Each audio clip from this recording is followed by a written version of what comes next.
Hello everyone, I welcome you all to my YouTube channel. My name is Udit Chapra and today we will discuss the biggest iPhone factory to come up in India.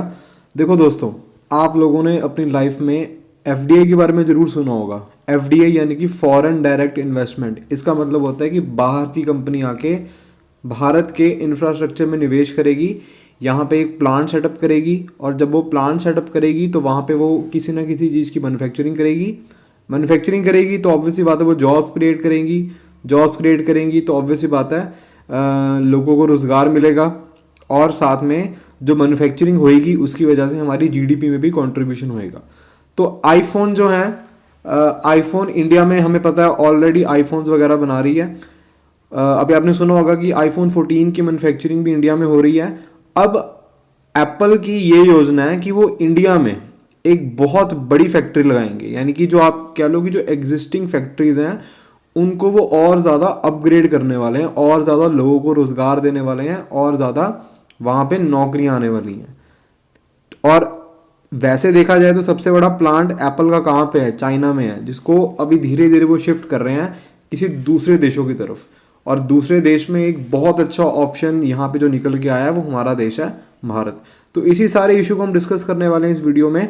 आगे बढ़े इससे पहले ये मेरी Insta ID है, आप मेरे को इस पर फॉलो कर सकते हो। सोशल मीडिया मेरा एक प्लेटफॉर्म है, इसके अलावा मेरा टेलीग्राम चैनल, इस पर्टिकुलर वीडियो की पीडीएफ भी आपको उसी चैनल पे मिलेगी। और भी मैं कंटेंट शेयर करता हूँ रिलेटेड टू एग्जाम प्रिपरेशन, जैसे कोई भी एग्जाम आप दे रहे हो जीके, जिसमें जीके आनी है, वो सारा कुछ जो एग्जाम्स हैं उससे रिलेटेड क्वेश्चंस हो गए और कॉन्सेप्ट्स हो गए, मैं इस चैनल पे डिस्कस करता रहता हूँ। प्लेलिस्ट देख लो, आपको अपने हिसाब से जो भी वीडियो देखनी है आप जरूर देख सकते हो।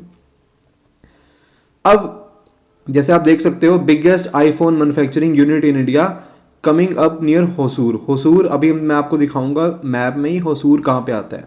और ऐसी अनाउंसमेंट करी गई है टेलीकॉम मिनिस्टर। और टेलीकॉम मिनिस्टर कौन है? अश्विनी वैष्णव। आई एम श्योर आप इनके बारे में जानते होंगे। ये हमारे रेलवे मिनिस्टर भी हैं और हमारे टेलीकॉम मिनिस्टर भी हैं। इनका ऐसा बोलना है कि एप्पल जो आईफोन मैन्युफैक्चरिंग यूनिट है वो सबसे बड़ा अपना मैन्युफैक्चरिंग यूनिट लाने वाली है कहाँ पे? होसूर, जो कि बेंगलुरु में। ये आप देख सकते हो बेंगलोर, और बेंगलोर के पास ही आपको होसूर मिलेगा।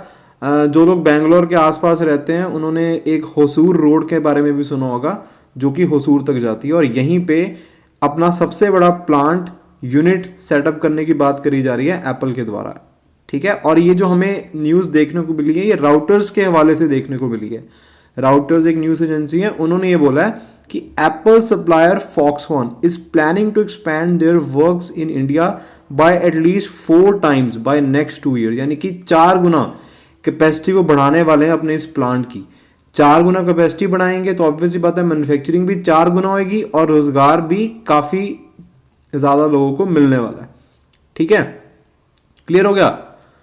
अब देखो, जब अश्विनी वैष्णव जी ने अनाउंसमेंट करी तो उन्होंने ये बोला कि 60,000 लोगों को एम्प्लॉयमेंट देने जा रहा है हम एप्पल यहाँ पे, जो मैन्युफैक्चरिंग करेगा अपने आईफोन्स की। और इन 60,000 में से भी जो 6,000 लोग हैं वो ट्राइबल वुमेन है, जो हमारी जो ट्राइबल महिलाएं हैं, ट्राइबल लोग जो हैं उनको ट्रेन किया गया है। और वो भी कहाँ से? रांची और हजारीबाग, जो कि झारखंड में है। यहाँ पर जो ट्राइबल महिलाएं हैं उनको ट्रेन किया गया आईफोन मैन्युफैक्चरिंग करने के लिए।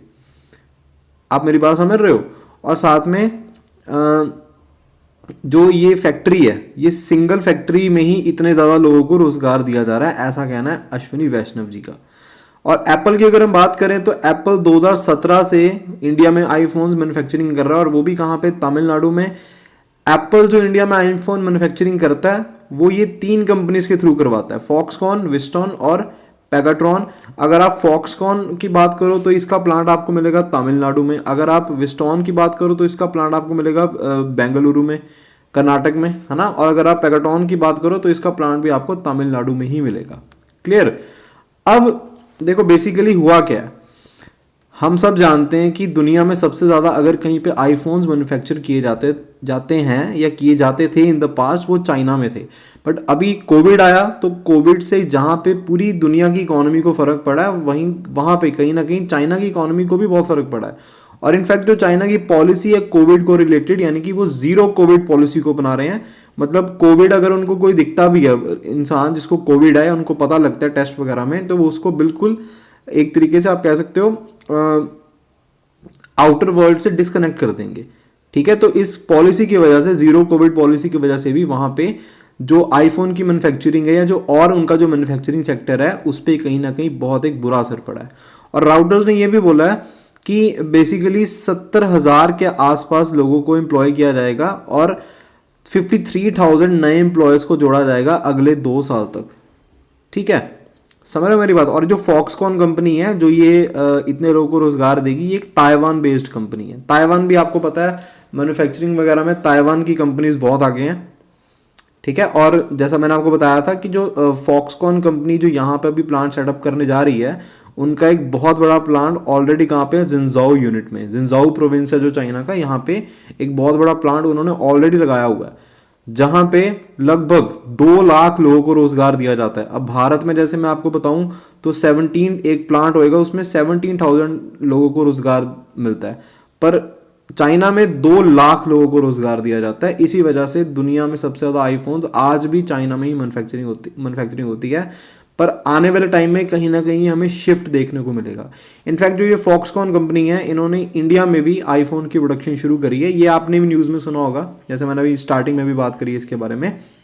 ठीक है, अब जैसे यहाँ पे गौर करने वाली चीज है, the Foxconn production unit grabbed headlines में the China strict zero Covid policy imposed at its Zhengzhou plant, the world's biggest iPhone factory, disturbed production and fueled concerns। Obvious है ना, अगर ऐसी पॉलिसी कोई गवर्नमेंट लेके आ रही है तो वो कहीं ना कहीं उनके हर एक सेक्टर पे, चाहे वो टेलीकॉम सेक्टर है, मैन्युफैक्चरिंग सेक्टर है, एनी सेक्टर, वो उस पर इम्पैक्ट डालेगी। और यही फिक्र हुई फॉक्सकॉन कंपनी को कि इस पॉलिसी की वजह से उनकी मैन्युफैक्चरिंग पे फर्क पड़ेगा, जो कि पड़ा भी है। इसीलिए वो बात कर रहे हैं कि इसको बाहर लेकर जाने की।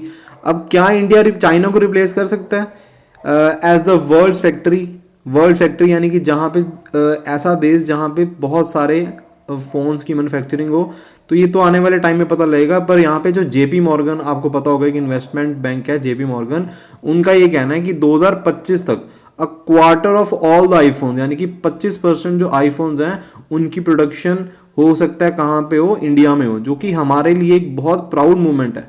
अगर दुनिया में मान लो 100 आईफोन्स बने हैं, वो उनमें से 25 आईफोन सिर्फ इंडिया में ही बने हैं। ठीक है, तो एक बाकी कंपनीज के लिए एक मैसेज आएगा कि इंडिया एक मैन्युफैक्चरिंग यूनिट है। अगर एप्पल जैसी इतनी बड़ी कंपनी अगर इंडिया में अपने प्लांट्स लगा रही है, तो बाकी जो कंपनीज हैं उनको भी कहीं ना कहीं एनकरेजमेंट होगी कि वो भी इंडिया में एक प्लांट सेटअप करें। ठीक है, और इंडिया तो देखो शुरू से ही जब से, खास करके जब से करंट गवर्नमेंट आई है, नरेंद्र मोदी जी की गवर्नमेंट, इन्होंने ये बोला है कि ये चाहते हैं एक इंडिया की एक इमेज बनाने की कोशिश कर रहे हैं दुनिया के सामने, एक मैन्युफैक्चरिंग एक्सपोर्ट हब। और जाहिर सी बात है कि एक्सपोर्ट, अगर इंडिया से एक्सपोर्ट बढ़ेंगे तो वो कहीं ना कहीं हमारी इकोनॉमी को भी कंट्रीब्यूट करने वाला है और हमारी जीडीपी ग्रोथ रेट भी बढ़ेगी। और इसके अलावा देखो एक ये भी रीज़न है कि कंपनीज हमारी तरफ अट्रैक्ट हो सकती है, क्योंकि हमारे यहाँ पे लो कॉस्ट टैलेंट है, मतलब कम पैसे पे भी आपको एक बहुत अच्छा टैलेंट मिल जाएगा। ऑब्वियस है ना, ये जो टेक कंपनीज हैं ये ऐसी तो आएंगी नहीं जब तक इनको एक स्किल्ड लेबर नहीं मिलेगी, और इंडिया में सस्ते रेट पे स्किल्ड लेबर मिल जाती है ऐसी बड़ी कंपनीज को। इनफैक्ट इन्फ्लेशन की अगर हम बात करें, हेडलाइन इन्फ्लेशन, अब हेडलाइन इन्फ्लेशन का मतलब होता है ओवरऑल इन्फ्लेशन की अगर हम बात करें, दुनिया में जगह जगह हेडलाइन इन्फ्लेशन बढ़ रही है, इंडिया में भी बढ़ रही है। हम इस बात से इनकार नहीं कर रहे कि इंडिया में नहीं बढ़ रही, बट अगर आप कंपेयर करो ग्लोबल इन्फ्लेशन से तो ये फिर भी एक कंट्रोल लेवल में है। 6 से 7% की हेडलाइन इन्फ्लेशन देखने को हमें इंडिया में अभी के लिए मिल रही है। अब यहाँ पे देखो हेडिंग में क्या लिखा हुआ है, चाइना +1, यानी कि देखो जो दुनिया में जो देश है ना, जो दुनिया में जो कंपनीज हैं, वो ये चाह रही हैं कि सिर्फ चाइना में वो इन्वेस्ट ना करें, चाइना के साथ साथ किसी और एक कंट्री या किसी 2 कंट्रीज में भी, 2 या 3 ऑल्टरनेटिव्स में वो इन्वेस्ट करें, ताकि कल को अगर चाइना में और ज़्यादा दिक्कत होती है उनकी अलग अलग पॉलिसी की वजह से, तो उनकी जो प्रोडक्शन है, उनकी जो मैन्युफैक्चरिंग है, आउटपुट है, उस पर कोई फ़र्क ना आए। अब इंडिया, जैसे हम बात कर रहे हैं कि इंडिया में ये लोग कंपनी सारी आ रही हैं, तो हमें और एक अच्छा और ज़्यादा हमें माहौल क्रिएट करना पड़ेगा, ताकि हम लोग जो हैं, एक जो वॉइड हो रहा है मैन्युफैक्चरिंग सेक्टर में चाइना की पॉलिसीज़ की वजह से, जो एक वॉइड क्रिएट हो रहा है ना, उस वॉइड की जगह कौन ले, इंडिया ले। ठीक है, और अभी आपने ये भी सुनने को आपने देखा होगा कि जो वेदांता कंपनी है उन्होंने $20 बिलियन का एक सेमीकंडक्टर प्लांट सेटअप किया है along with the Taiwan electronic manufacturing giant Foxconn. $20 billion, ये बहुत एक बड़ी अमाउंट होती है। इतनी बड़ी अगर आप इन्वेस्टमेंट कर रहे हो, ऐसी अनाउंसमेंट करी गई थी अनिल अग्रवाल जो कि चेयरमैन है वेदांता ग्रुप ऑफ कंपनीज के। ठीक है, क्लियर हो गया आपको मेरी बात? तो जो हमने इस वीडियो में चीज़ें डिस्कस करी हैं, आप आई होप आपको अच्छे से सारी जानकारी मिल गई हो। और इसके अलावा यहाँ पे ये लिखा हुआ production and linked incentive scheme, ये भी एक बहुत बड़ा एक रीज़न है कि इंडिया में जो कंपनीज है वो अट्रैक्ट हो रही हैं। पीएलआई का मतलब क्या होता है कि जितना ज़्यादा प्रोडक्शन होगी उतना ज़्यादा सरकार की तरफ से, भारत सरकार की तरफ से इंसेंटिव्स भी दिए जाएंगे, जो कि एक अच्छी बात है। ठीक है, तो देखना होगा कि आने वाले टाइम में और किस तरीके से और कितनी कंपनीज इंडिया में आएंगी, कितनी नहीं आएंगी। अभी के लिए इतना था इस वीडियो में। अगर आपको वीडियो अच्छी लगी हो तो ज़रूर मेरे को सब्सक्राइब करें, वीडियो को शेयर करें अपने दोस्तों के साथ, और मेरे को डिफरेंट जो सोशल मीडिया प्लेटफॉर्म्स है वहाँ पे फॉलो करें। इंस्टाग्राम पे करो फॉलो, टेलीग्राम पे करो, और इस वीडियो की जो PDF है वो आपको मेरे टेलीग्राम चैनल पे वीडियो अपलोड करने के बाद मैं डाल दूंगा। ठीक है, till then take care, this is Udit Chhabra signing off, and I hope to see you in my next video.